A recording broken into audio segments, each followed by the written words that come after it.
Oh, you can? I can edit it. Well, anyhow, we was about 15 years old, and he came from Washington to plant that flax. He invested every cent he had, I think, into it. And he bought an old Model T truck to drive back and forth. Just, them little old Model Ts. And so he, at that time, the grass... Where's the phone again? You got it. Hello? Yes? Back out of it myself, No, no, you're not going to get any money. I'm just kidding. I wouldn't want any in here. You can pay me, though. I'll tell you what, you pay me whatever you pay John. Okay. But anyway, you're talking about the flax. Huh? Talking about the guy that grew the flax. Oh, is it on there now? Mhm. Okay. Anyhow, it was 30 miles from our house to where he went. And it took 3 hours to get there. That old Model T truck. I remember one night we drove up there at night, and them little old headlights was bobbing along. And the road was full of frogs. Boy, just the frogs were full of it. It rained, I guess. And I remember old Bolander, he's driving along. See, them poor little fellers. 10 miles an hour about what got out of that old truck. Anyhow, got down there and he put the tent up and the grasshoppers was real bad that year. And the only way they had to fight them was this. It was stuff you had to throw up by hand. It was molasses and sawdust. Oh, yeah. And arsenic or whatever kind Yes, so poison they had. they'll eat it, yeah. Yeah. Yeah. So anyhow, that was our job. We went around there every day throwing that stuff. We carry a bag on here, just our bare hands. Funny we didn't get poisoned. Yeah, arsenic's a big problem in here now because they used it in these orchards 70 years ago. It's still in the soil. But we were out there where we didn't even have water to wash our hands with hardly, just Where's this at? up by Wolf Point there when we were working for Bolander. Where you working? For Bolander.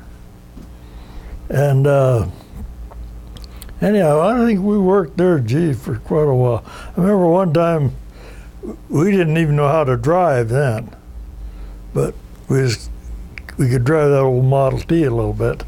And John was driving it. They opened the gate and left the gate laying there, and he run over the gate, run over that wire, hooked onto the crank, and pulled the crank back where you couldn't turn. The way you started was a crank, And so old Bolander, he got madder than hell about that. He chewed him out and pulled the fence down. And he made John go out there and fix the fence. I don't know whether John remembers that or not. Anyhow, we worked there for about 2 or 3 weeks. And I don't remember what we ate. Wasn't much, probably. Sure wasn't molasses and sawdust. A little molasses and everything. Yeah. And finally, one night, the grasshoppers came in there. He had a beautiful crop of flax. I mean, it was up like that. He'd have made a lot of money on it. $7 a bushel. And I don't know how many bushels he'd have got, but it was a beautiful crop. And them darn grasshoppers came in there one night, and they just harvested that whole crop. Next morning, there wasn't nothing left. Well, the grasshoppers would get 2 or 3 or 4 to a stalk, and the whole orchard, the whole field would just fall over practically at one time. Anyhow, poor guy lost all his money on that. But that was about the worst job I think we ever did have. We used to go out and work for the farmers, and That was a pretty good job. We always liked that. They fed us pretty good. And used to have to sleep out in the barn or the granary or someplace. One time they just had one little old bed, and there was 2 hired men. I didn't even know the other guy. Of course, we were kickers. When we were kids, you know, to go to sleep, man, start kicking. That guy finally had enough of it. He wouldn't sleep with us anymore. It was me. And it looks like they could have figured out how to get 2 beds some way or other, you know. Well, let's progress here. We had actually started going a little bit into World War II. You were on the USS Taft, I guess. Oh, Robin. Oh, going overseas? The old line, the old. Oh, the USS liner. President Tyler. Tyler. Yeah. Well, anyhow, we got off that and went. You know, I told you we went to the Ball Diamond and they took us out to the ship, to the Robin. Anyhow, we got our bunk. We were in the after compartment.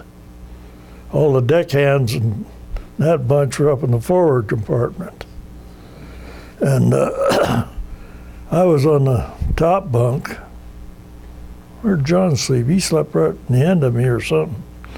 He wasn't very far away. But I remember when I first got out of the ship, I was laying there in my bunk. And boy, I heard some guy come tearing down after the hole. He says, "Chada, chada, chada." It sounded like that to me. And boy, everybody jumped out of their bunks and took off.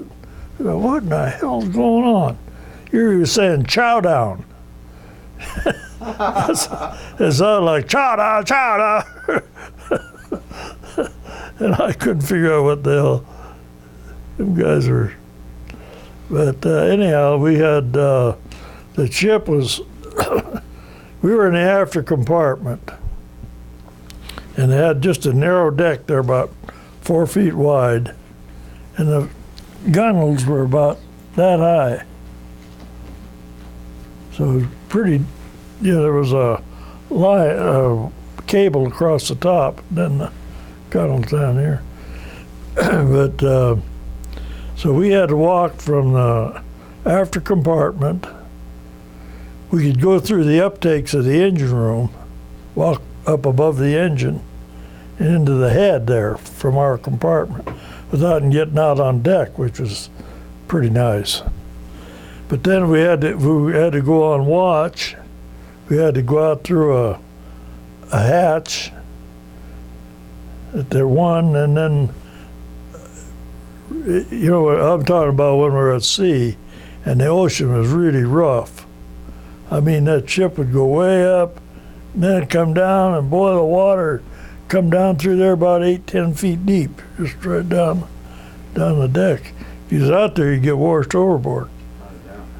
And so you got to learn to, when the ship would be up, then you run like heck, get to the boat deck ladder, climb up there and wait for it to come down. Then when we go up again, we'd run like heck and get to the fire room, had to open the hatch and then close it again real quick. It was kind of dangerous, really. Did you lose anyone on your ship? No. We had one guy fall off one morning. They always warned everybody about not sitting on the gunnel, leaning on them cables, because they'd fall down sometimes. So this guy, they call him Limey, he was kind of a British guy. And he was on mess cooking, so he got up real early, and he was sitting there smoking a cigarette, about half asleep, and the ocean was just as calm as that street. Wasn't a ripple on it. And he fell over. So everybody started yelling and yelling. We didn't even have a barge on at that time. We was just traveling by ourselves. And the skipper, the guy on the bridge, the officer of the deck, was a young ensign, 90-day wonder. And he didn't know what to do.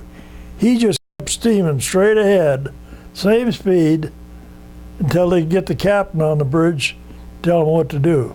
By that time, we was just about out of sight of that poor guy. Had to turn around and go back and get him. But he was scared when he got back on it. He went back down to his bunk and he laid there for 2 or 3 days. He just then he got out and he started acting smart about it. He said, "Why didn't you guys keep going?" He said, "I was halfway to Funafuti." But yeah, it was dangerous. Funny, more guys didn't fall overboard. Same way going to the mess hall. Of course, they get rough. They couldn't cook anyhow. They had to just serve sandwiches or in the mess hall. You get food on the table and a roll, boy. Everybody had to grab everything and keep it from all sliding off the end of the table. Oh, and then I used to cut hair on there too. When we left Pearl Harbor, we headed for Samoa, and the old chief, he was the only one thought about it, but he figured we needed a barber. You know, we wouldn't be around where we'd get a haircut. So he went in town and bought a new pair of Oster clippers, and that was all he bought, just the clippers. And so he's going around trying to get somebody to cut hair, and find out, I said, heck, I can give it a try, you know. So I bought them clippers from him. I took it out in haircuts. Actually, it didn't, we charged 2 bits for haircuts. So, but I started cutting hair, and I didn't even have a comb, except a little pocket comb. And then I didn't have any place to set the clippers except up on a little shelf like there. At sea, well, darn clippers fell off and broke the back where the switch was. So I had to, every time I used the clippers, I had to plug it in instead of turning the switch on. Uh-huh. And then finally a guy gave me a pair of shears, barber shears. So that was, kind of got a few tools. Then I got an old shaving brush for a neck duster. I don't know what I used for a hair cloth. So were you the only barber, or was John Yeah. the barber too? Well, John used to do it too later, because everybody was always asking for a haircut. Couldn't tell us apart, so he started cutting hair too a little bit then. But he didn't do as much as I did. I cut hair for quite a while. Yeah. But at sea, all I had was a chair, captain's chair, put a board over. Well, heck, that put them up pretty high. And when I get a wave, get a roll, boy, I had to grab and hold on to them, keep them from falling overboard. But, Well, this was during World War II, so the United States was at war. Were you afraid of enemy planes? we were in the area all the time, like at Anahuac.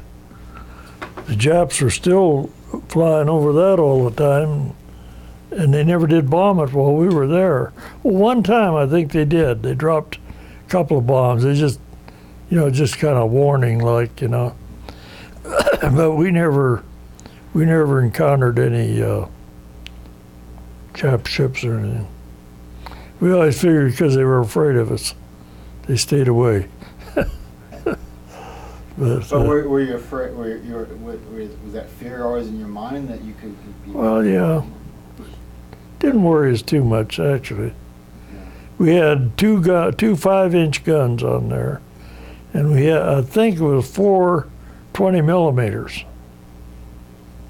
So we weren't completely helpless, but I remember one time a PBY, you know what they are? Well, they were them airplanes with a motor on top, and they flew real slow. Oh. And they were mostly used for spotting submarines, stuff like that, in the water. But one of them was coming at us one time, and they're supposed to give a signal. We give them our signal, and they didn't signal back. So, boy, then all of a sudden they turned broadside on them and aimed them guns at them, and boy, then they started signaling. But you know, the guys that found, you remember the guys that found the Indianapolis crew? Did you see that movie? No, I think I heard about that. The Indianapolis, my brother Charlie was on that before the war, and but they were the ones that carried the atomic bomb over to wherever they took it. Marshall Islands. Yeah, and then coming back, they got torpedoed, and then nobody knew where they were. Nobody even knew. Well, the war was over by then, and hell, that ship just disappeared. Nobody went looking for them or nothing. They were out there fighting sharks and just dying all the time. And this PBY, one of them little low-flying airplanes, flew over, and one guy happened to catch a glimpse of them. And they flew down around there, and they didn't rescue them. They had people out there rescue them. I think they did land and give them water and stuff and something, but I don't know whether they landed or not. But you know that Indianapolis, when I was at Treasure Island, I was waiting to get shipped out of there second time, and they'd come around there every day with a draft for these ships that were going to take guys on board. And the Indianapolis was there, taking crew. And I was hoping I could get on that because, my brother was on it before the war. And I was thankful afterwards I didn't. Yeah. And then they blamed it all on the skipper of the Indianapolis. Oh, they always do. That's the rottenest thing. They do. The Navy is never wrong. Even though they screwed up completely on that. They blamed him for not zigzagging. Well, the skipper on the submarine, the Jap skipper, he testified at the trial, and he said it wouldn't have made any difference if they zigzagged or not. He'd have still got him. Sure. But they still, I don't know what they did to him, but they broke him down, took all his everything, and he finally killed himself. Yeah. Yeah. So you were in the tropics too. Well, that's where we were all the time. South Pacific. South of the equator. So you saw you went to various. What were some of the islands that you visited? Oh, we used to visit a lot of them little islands that have never seen any ships or anything. One time I went to an island, and these guys were they never tasted cold water. That was really a shock to them. Oh, they all giggled. And we took one guy down to the fire room, and oh man, the floor plates were hot, and he didn't like it down there at all. He wanted to get out of there, but He was barefooted. He was barefooted, and the floor was hot. Oh yeah, he was barefoot. And that's the way it was in the galley.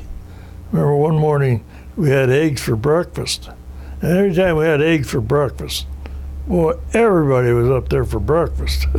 We never hardly had any fresh thing. Anyhow, there was one guy, he got in there with his bare feet, and that deck was really hot. But he wouldn't leave his place alone. He just kept dancing around until he made it through. Was he a soldier or was he a native? No, he was one of our guys. Oh, I see. Yeah. Sailor then. Well, anything else? Because it was rather interesting. There are these native people there that had never seen a ship before, or Maybe you've never seen white people before either. No, they never seen white people. So it was quite. Well, they'd never been on a ship before. Maybe I should say that.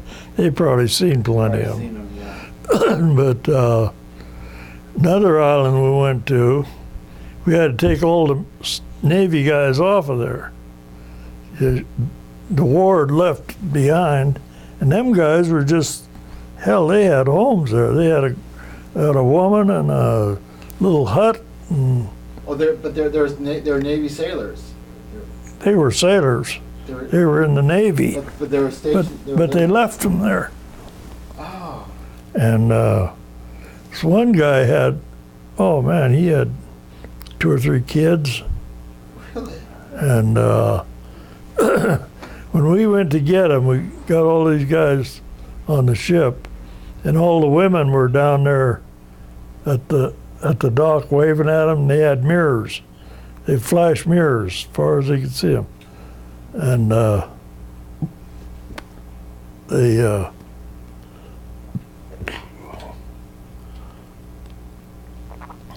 this one guy in particular, he had a wife, well, you could say a wife, and kids there, and he was unhappy about it too. He didn't want to leave. Wow. But So they had been there for a couple of years then. yeah, Just kind of left there out of communication. you just kind of walk off and leave them. They probably didn't even get any money, get paid while they were there. Of course, that'd all accumulate, you know. Right. I don't think they done anything wrong. They just, well, they might have run out in the woods when they couldn't get them, you know. Uh-huh. But Was that after the war you picked them up, or was it during the well, no, it was during the war. war? Was just. But after the war moved, you know, they kept going from island to island. Right. That's what we did. We'd follow up and haul all the junk off, you know, all the old trucks and anything that would kind of clean the island up, what we did. Haul it on the barge. Well, I was watching a movie last night on PBS about the Japanese surrender, and I was just wondering about the atom bomb. Do you remember when that dropped? Or what were you doing? And Yeah, that's the second time I went overseas. And we was headed for the Philippines. We was 3 days out of the Philippines. And this little bulletin came out and told us about the atomic bomb. And then a couple of days later, they dropped the next one, and Japan surrendered. I don't know where guys got their booze, but there was a lot of them got drunk on there that night. And in the Philippines, where we were going to Samar, did you ever hear of Samar? Nobody ever did, just a little island there, I guess. And it's right across the bay from Tacloban. You ever hear of Tacloban? That's a little town over there. But anyhow, that's where we went to the Philippines, to Samar. And we were assigned to an LST-29, me and this other guy from New York. Artie Ockenstein, he was a Jewish kid. Artie was his first name. But anyhow, we got there, and well, first we went on a ship there. First kind of got straightened out or something. Anyhow, they didn't bring our records. They didn't have our pay records or anything there. So here we were broke when we left San Francisco, and we got over there and we couldn't get paid. Everybody else was getting paid. I remember I needed a haircut. Boy, my hair was real long, it was hot, you know, and I didn't know the barber or anything. So I asked him, told him I needed a haircut. I didn't have any money, and he said, "Oh, come on in." He says, boy, he gave me the best haircut I ever had in my life. He was real fast too. He just clipped it real short, and man, it felt good. was it a Filipino barber? No, he was an American guy on the ship. Oh, I see. But anyhow, then we went over to the island there, the receiving ship, where they took all these guys in there. And you can imagine how many was there. It was just thousands of guys there living in tents up along the side of the hill. Well, they assigned me and Artie to a tent, and it was up on the side of the hill, and the bunks were all right on the ground because they sink into the mud, you know. They didn't have any floors on them. It's sitting at a slant. Anyhow, we decided they had a wood, you know, cover, big area there where people could get out of the rain and keep their bags and stuff. Yeah, we just decided to stay right there, so we did. So you were separated from your brother at that time? Yeah, we got separated. That was after we got off the Robin. Oh.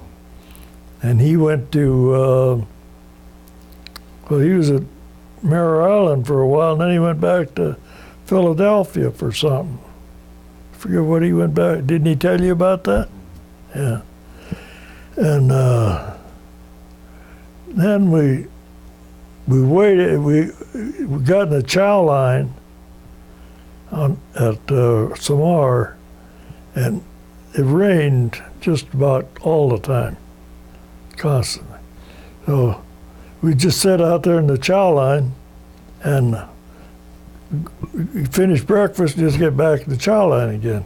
So that's all we had to do anyhow. Sit there and play pinochle. We'd have a bunch of us playing pinochle. Well, it wasn't raining, you know, sometimes. But chow lines were terrible. The food was awful too. But and The war was over and they didn't know what to do with it. well, it wasn't really over yet. Japan hadn't surrendered. Oh, Well, this is before it surrendered. wait a minute. Japan did surrender. Wait a minute. I think they surrendered then. But, yeah, well, we was still over there. Then they had to get everybody home. Right. So we'd go out every day, pretty near every day, looking for our ship.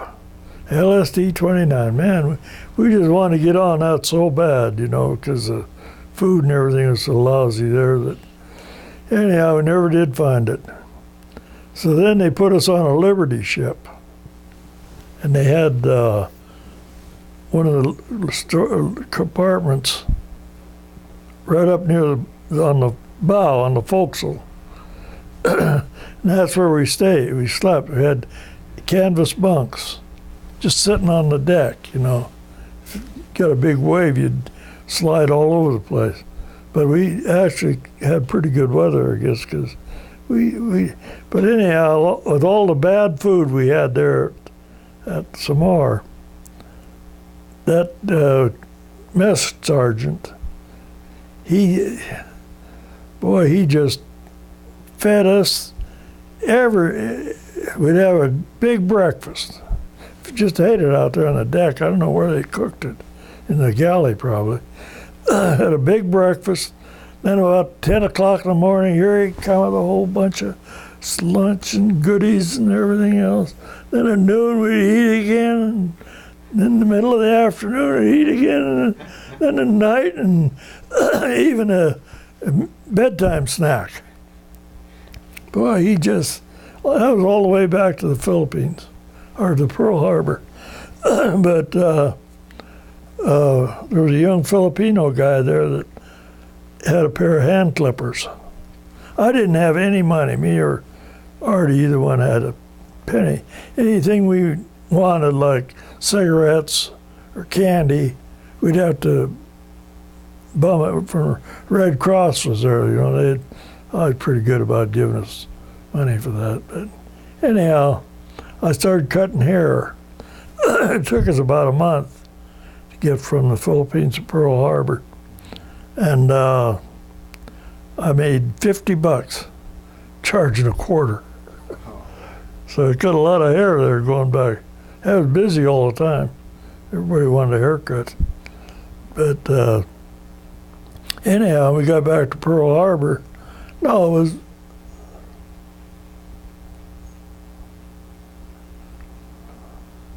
trying to think where Van Hoos came in there. Anyhow, we had $50 between us actually, because but and then we got on an aircraft carrier coming home, And that's the first time I've ever been on an aircraft carrier. It was a small one, though. It wasn't one of the big ones. But that was pretty nice. There they had bunks in the hangar. You know, where they have about 8 or 9 high there. And then they had them big hatches open up right out to the ocean. If a guy fell out of there, he'd be in trouble. You could sit and watch the ship going fast. You know, you just see it through that door. It was doing about 15, 20, 18 knots maybe. Oh yeah. Then we got back to San Francisco. Came into San Francisco. Must have been like September '46 or something like that. No, that was in it was in February. I got out in January '46. So that was probably in '45, or later part of '45. Then I got back to come past Treasure Island, and there's that old LST 29, tied up at a buoy there at Alcatraz. So when we got back in there, of course, we were still assigned to it, so we got on that LST. And I didn't know anything about. My watch was always on boilers, water tender. All they had on there was diesels, and noisy. I'm telling you, you get in that engine room, and you couldn't hear. If you talked to somebody that far away, you couldn't hardly make them hear you. Yeah. That was awful. Damage your ears. Yeah. Damage your hearing. Anyhow, I was on that they were going to decommission it. I don't know what I did. I don't remember doing anything. But we was on it until they got it ready to go. Then we went to Camp Shoemaker. And that's where we got discharged. You ever hear of Shoemaker? There were a lot of guys. Is that on Angel Island or somewhere? No, it wasn't an island. It was more inland, I think. Oh. I'm not even sure where it is. Probably not there anymore, I don't think. But, So how did you meet Feeney? well, that's when we came into San Francisco. And Cy Fullen, his sister and Feeney were good friends. They lived together up there. They had a big flat there with about 4 or 5 bedrooms. And so they rented it to the other girls, and they all stayed there pretty cheap, And that's how I met her. When I went up there to visit Cy. Yeah, and we got married at Old St. Mary's Church. San Francisco? Yeah. I'll tell you something kind of funny. I went down to buy her engagement ring. Went to the PX on Treasure Island. And I walked in there and I saw one I liked. So I asked him how much it was. And he says $115. Had 5 diamonds in it. She still really likes it. So anyhow, I said, okay, I'll take it. So I had the money on me. And I bought it, brought it home. She put it on her finger and fit perfect. Wow. Didn't have to do anything to You it. still have that ring? Yeah. Still around right now? She's, Wow. It's still a nice ring. What that one jeweler praised that one time about $1,500. So, No, it wasn't that much. wasn't it? About 800. Well, it sounds good here in front of this camera. No, but So, it's, so you were married and you lived in San Francisco? No, I went to Barber College. I got out of the Navy on a Friday, and John had me signed up in Barber College already when I got out. So I just started Barber College on Monday. That's how long I had off, just one weekend. so the 3 of us lived together. And then we found this Sacramento? And, apartment down there. It was a big old, It was kind of a flat too. It was a long, narrow one, and the ceilings were. Well, one time a bat flew in there, flying around the ceiling. I got up on a chair with a broom, and I still couldn't reach that ceiling. And the windows were 9 feet tall. We put curtains on them. Yeah. They were 9 It was feet. only $30 a month. Right. Yeah, Wasn't that it? yeah. They had rent control It on was, yet then. It was But complex. this guy that owned it was a lawyer, and of course, all they were just buying it for the property. Of course, now there's a big high-rise building down there now Oh, this was downtown then. on 7th and P Street. Oh yeah. There's a big office building. Used to walk back and forth to Barber College was on 3rd and J. Oh yeah. And then I had to do the cooking for these two guys. Yeah, and she was working too. She worked for the state then Oh, for a while.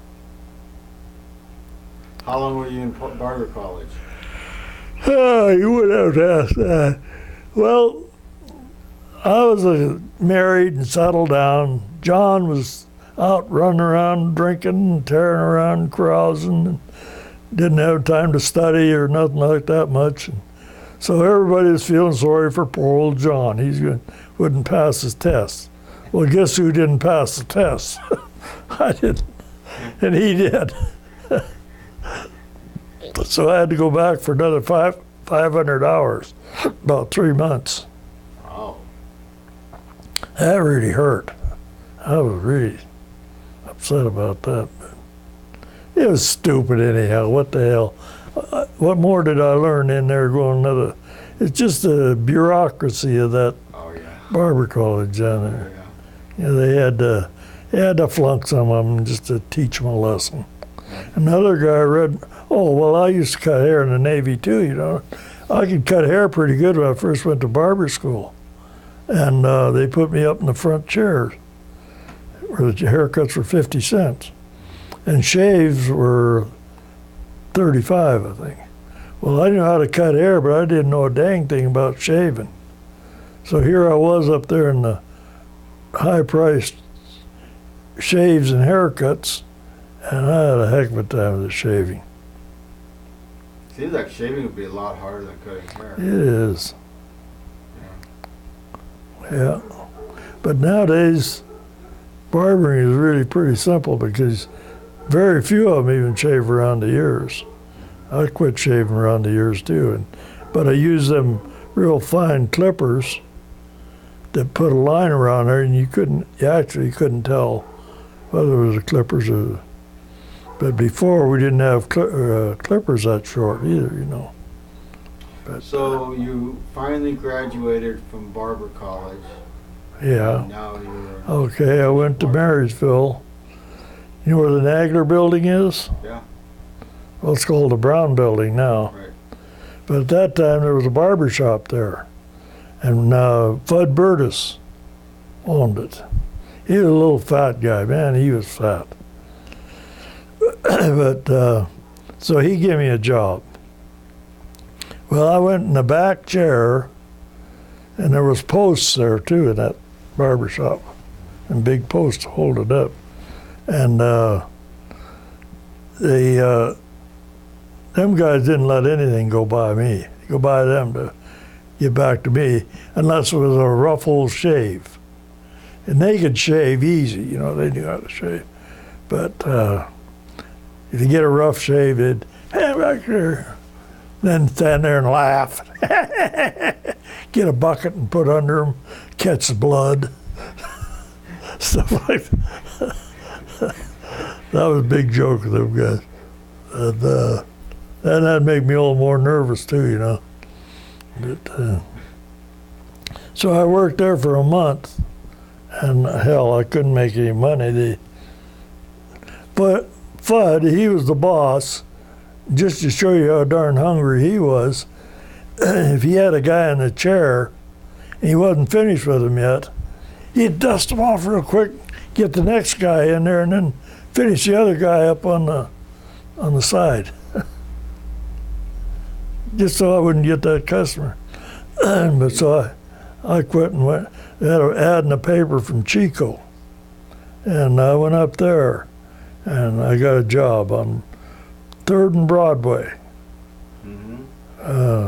Ralph Falk, he was really a nice guy. He treated me good, and I was shocked because these other guys were so darn hungry, and he was real fast too. He could do 2 or 3 haircuts to mile one, and so the guy come in, he'd say, "Go ahead." Oh, I'd get him, and he'd do that for 2 or 3 guys in a row. You know, he guaranteed me $50 a week, and he didn't withhold anything. Supposed to, but he didn't. And anyhow, I was there for 18 months. And then John and I got the idea of buying that barbershop in Biggs. Old Jim Stoddard had it. So we paid $1,000 for that.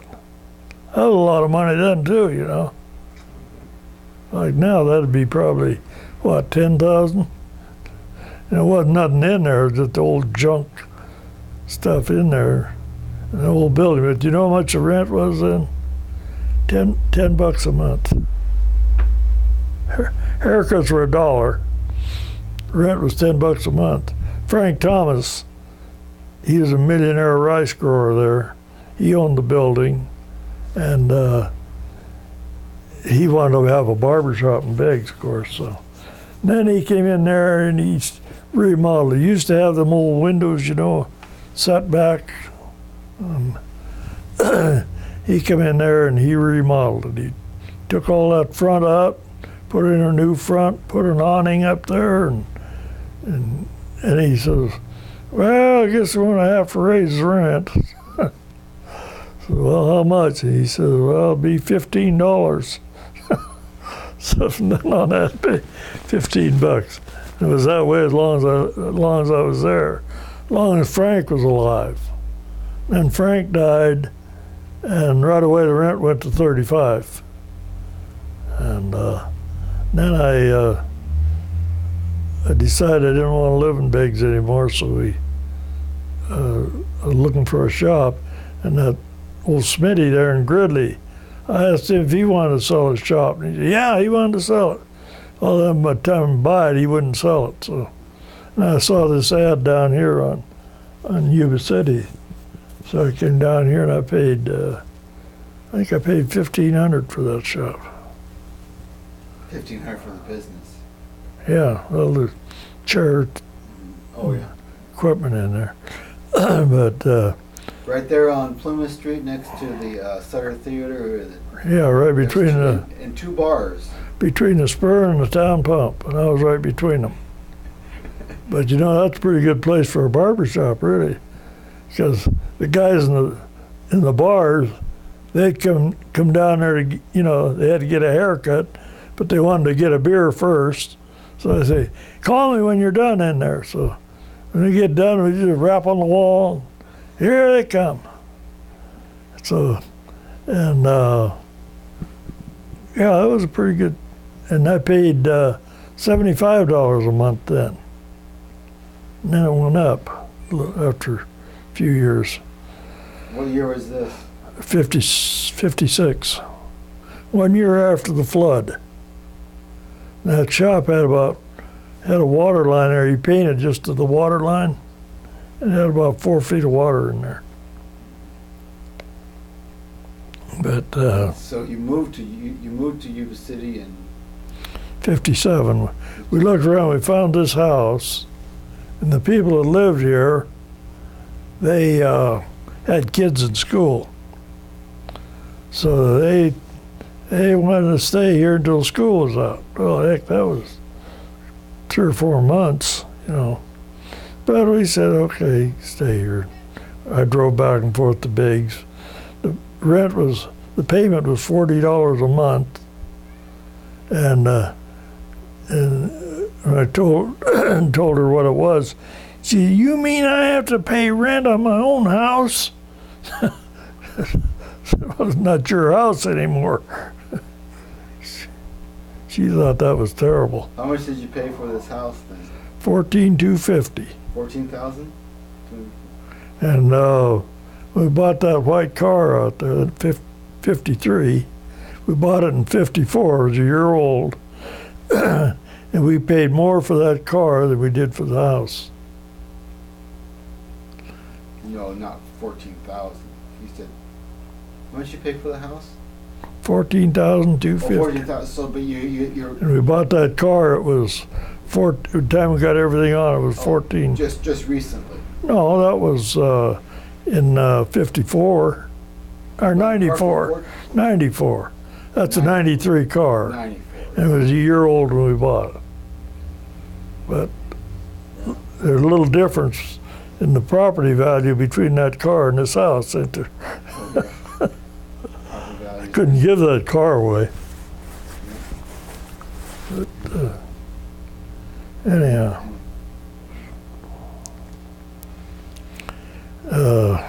We have 2 children. Yeah, we waited 7 years before she got pregnant with Don. That was up in Biggs. And then 5 years later, we adopted Carolyn. Went down to Oakland and got her. But, What year was that? huh? What year was Carolyn adopted? 58. I remember that. I remember that.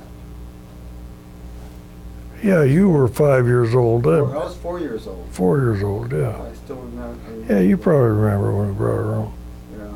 Yeah. And I was going to tell you about the television up there. We lived right by the tracks, you know. Them trains that go through there and This is Biggs? Biggs, yeah. And he's about to jiggle everything. But anyhow, we finally got a TV set. And then your Uncle Martin, you know, we always called on him to do everything. And so he came up there to put up that antenna. He put up a 50-foot antenna up there. It worked all right, but we only had one channel to start with. And that was Chico, Channel 12. And that and the test pattern. All we had to watch for quite a while was the test pattern. But the guy across the street, he had a TV with a rotor on it, so he could get a little more. But you know, another thing was the phones up there. We had the old phone. You had to get the operator, you know, and then you'd tell her what number you wanted, and she'd ring it. One thing about her, if there wasn't anybody at home, she'd say, well, maybe I'll try her over here or somewhere. Pretty soon she'd try all over until she'd catch her. But, so it was kind of handy in a way. Then she'd wake you up in the morning if you wanted to wake up to go fishing or something. She'd ring the phone for you. And, but another thing was that we had 5 rings. There was 2, 3, 4, and 5. And I'd go over across the street there at Irv Green's, watch the fights, and if our phone would ring, well, I could answer it over there. That was kind of handy. But yeah, that was about the only thing to watch then was the fights and the wrestling matches. You had a dog, a story about a dog up there too. Yeah, we fell heir to that dog. The only dog we had up there was old Butch, I think. He was part chow. Chuck got him in Gridley. And then he dumped him off onto Mom. And Mom had him there, and he got sick. He got distemper. Never give him shots, of course. He got distemper, but he survived it. And so then when we moved to Biggs. Mom moved to Biggs. Pretty soon he moved in with us. That's how we got him. He was an ornery cuss. Every time we went down to Mom's, that damn dog would go ahead and just bounce around there. Another dog out there, boy, he'd run out there and jump on him. He just liked to fight every dog he'd meet. And one day, they'd paved the roads down there, so I had to take a different route. Went around by a different neighborhood. And there was a big German Shepherd out there. Of course, he's going to take him on too, you know. Well, that was a mistake. That darn German Shepherd just, of course, he had fur on him like that. They couldn't get to him hardly. But he just run after him and take him down, chew on him, and old Butch, he'd get loose again. And he'd come running up there, and finally I saw what was going on. I opened the door, and he just jumped right in on top of me. And then we went up by going home, this veterans housing. They had all the guys coming back had to get a room there or apartment, and they all had dogs. And old Butch could whip any of them or all of them together pretty near. But anyhow, I turned them loose there. Man, he jumped that fence and he went in there, and he was still mad from that other dog, so he just tied it all. Made him feel better, I guess. But anyhow, one day he nipped a little girl uptown. Well, we got by with that. And then he didn't really bite her, he just kind of pinched her a little, you know. And then one day Morley Green came down there, a guy I knew real well. And he wanted to, do you know him? Green's Market, right? No, it was a different Green. Oh. That name's, I know Morley Green. I met him at scout camp one time, and he was a rice broker. Yeah. He What was he doing at Rice Camp, or Scout Camp? He was at scout camp. I met him in 1976. I don't think he ever was in the Scouts. I Yeah, know. he was back Oh, in was he? 1976. Oh, well, maybe. Yeah, he worked as a rice broker. Yeah, that's what his dad did. He died real young from cancer. He died years ago. But anyhow, Morley came by there and he wanted to use the phone. So I said, yeah, go on in. And we was out there working in the yard. And old Butch was laying there at the door. He wasn't about to let him in the house. he was on guard duty. He snapped at him and did everything else. And even though I was standing there with a pair of gloves and slapping him, telling him to lay down, he still wouldn't back off. He still went after him. He didn't bite him or anything. But the next day I thought, dang, I better get rid of that dog. So I took him down to the pound there in Gridley. And the only way they had to do away with him was gas him with the car. With a car? Yeah, I think that's how they did it. They hook a tailpipe up to him and kill him. Anyhow, I left him there and I gave him a can of dog food. And when I saw him Last meal. yeah, he was just going after that dog food. And then I got back to the barber shop and darn, I felt bad. Felt guilty. And finally I couldn't stand it anymore, so I didn't have a phone there, you know. So I had to run out and borrow a phone. And I called him up and I says, is it too late for that dog? And he said, yep, too late. So I said, well, and after it was all over, then I felt a little better, but I still felt guilty for a long time after that. I felt guilty for every dog I've ever put to sleep, you know. But I didn't want him biting anybody. He was just getting worse all the time. He'd lay there on the porch, you know, just ignoring everything, you know. And there'd be a dog out there in the road. He'd kind of sniff his way into the yard, and he'd wait until he got in the yard. And boy, away he'd go. He'd hit that dog. That's the way he'd fight. He'd hit him with his chest, knock him down, then go after him. And he could really knock him down, too. But that's what he'd do when these dogs would come close to the yard. He wouldn't run out on the road after when they come in there. I want to go back. You had that story, a real interesting story. Maybe you could tell it about being in Honolulu and the $100 bill. But the $100 bill and my dad. You think that was a good story? Yeah. That was kind of a sad one.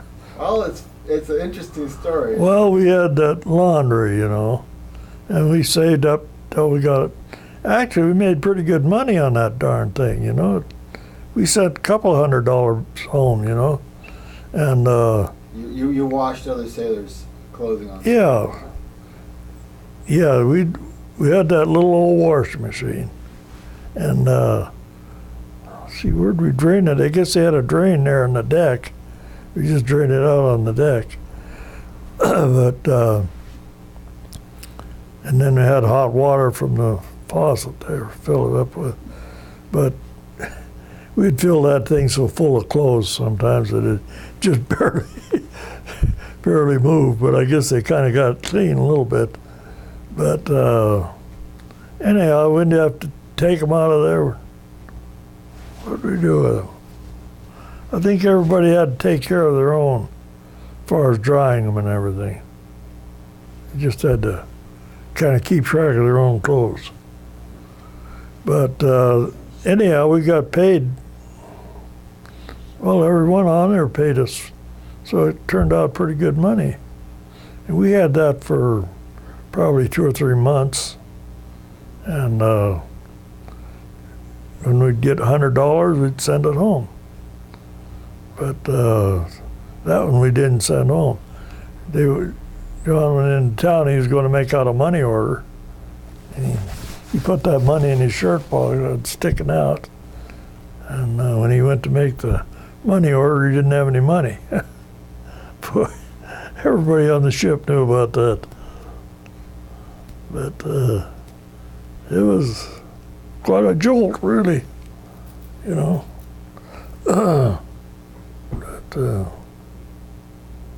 That's about all there is to say about it. George, what else? I bet That's John. about it. I just about ran out of tape here too. I bet John would just soon hear the end of that too, don't you I think? think he's about set. Yeah, I think I'm going to have to tell him that story. I have to rub that one in.